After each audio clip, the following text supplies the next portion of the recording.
Officials at UCSD are outraged after a campus fraternity hosted a racially themed party. The event was called the Compton Cookout, and it was hosted by the fraternity Pi Kappa Alpha, also known as Pike. Word got out about the party after it was posted on Facebook. And Stephen, Brooke, people of the fraternity have been firing back and saying that while it might have been politically incorrect, it was not racially motivated. It was meant to all be in good fun. However, now that you have access to Facebook and the World Wide Web, you really have to be careful about what you say and how you say it. That's right. Not so much fun for everybody, was it? That's right. Thanks, Dora. Thank you. Action lawsuit has been filed against Toyota for the defects that cause vehicles to speed out of control. Relatives of California Highway Patrol Officer Mark Saylor and his family members filed a lawsuit in the San Diego Superior Court on Tuesday. Officer Saylor and 3 family members died on August 28th in the initial crash that sparked Toyota's recall of 8.5 million vehicles. General Motors has also recalled 1.3 million cars due to power steering failures that are linked to 14 crashes. Stephen Dejanay, the Pakistani Taliban actually denied any role in the attempted bombing in Times Square, but praised the suspect for, quote, a brave job. Faisal Shahzad is a Pakistan-born U.S. citizen who's charged with terrorism and weapons offenses in the failed bombing that shut down New York City's Times Square on a busy Saturday night. Here at City College, though, students feel safe and far removed from the attempted attack in New York. Since his arrest on Monday, Shahzad admitted to the failed bombing and has been cooperating with investigators.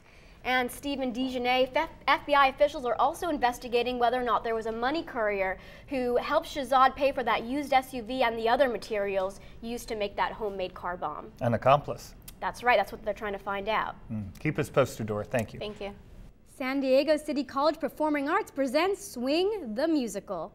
Swing will take you jumping and jiving down memory lane via New York City during an era spanning 3 decades. 8 o'clock tonight is Swing's opening at the Seville Theater on City's campus. Tickets range between $10 and $15 and are available at the box office. The flowers are in bloom at the Valley Oaks Mobile Home Park in Fallbrook. You would never guess that 2 years ago, this place was engulfed in flames. It was a shambles. It was something that I knew I would never see again in my lifetime. 2 years ago this week, the Rice Canyon fire roared through Fallbrook, destroying half of the homes at Valley Oaks. Within a matter of seconds, most of the residents were homeless. When we finally got to see our house on the lot, which didn't exist anymore because that whole side of the park was burnt out, just the tears started coming. It's been 2 years since the fires, and there are still 76 vacant spaces.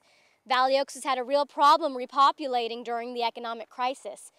These gas meters stand here like tombstones, remembering the 106 mobile homes that were destroyed back in 2007. Even though it was hard to rebuild after losing everything, Mary Hart still found a way to make it feel like home. The first things I did was I put in my night-blooming jasmine bush back here. When I smell it, it brings me home. In Velna's case, good karma paid off when she needed it the most. She'd been taking care of an old neighbor who was ill. They became close friends, and in the end, she took him to a Fallbrook hospital where he passed away, but not before changing his will and giving Velna his house. And I got the deed 4 days before the fire.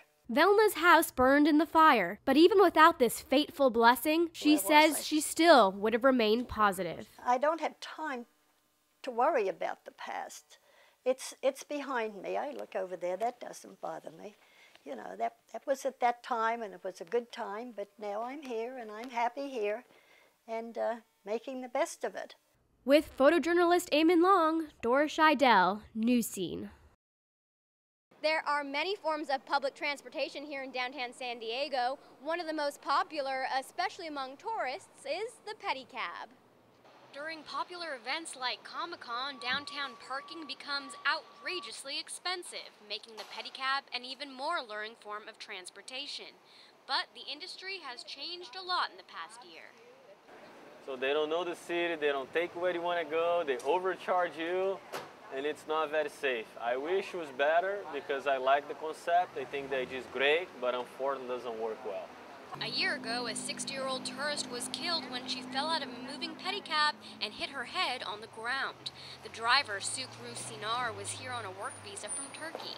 That's common in the industry. A lot of the pedicab drivers are recruited from other countries under false pretenses. There are companies that advertise for pedicab jobs, sometimes on the internet. Splashy ads, come see the United States, visit America, make a lot of money. Kids buy in from all countries all over the world. They come here and find that they're not actually getting a job and being paid at all. They have to pay for the job. Marty Emerald says one way to deal with this problem is requiring pedicab operators to have a valid California driver's license. Pedicab driver Joey Casey agrees and says the permit process needs a better watchdog. Anybody can walk off the street, and if you have the money, basically buy your permit. Councilwoman Emerald hopes a bill requiring pedicab operators to have a license will come into effect within the next few months. She says this new regulation will help eliminate the negative connotation associated with the pedicab industry. There are good people in the business. So it's about protecting the industry, protecting the public, and protecting these kids too, who are enticed to come and take the jobs. And Joey, who was born and raised right here in San Diego, hopes his industry has a turnaround so he can continue doing what he loves, showing off his hometown. I want them to come back in a year or so and have a fun time again, you know? Right. That's play host. With photojournalists Andrew Hurd and Ben Tran, Dora Scheidell, News Scene.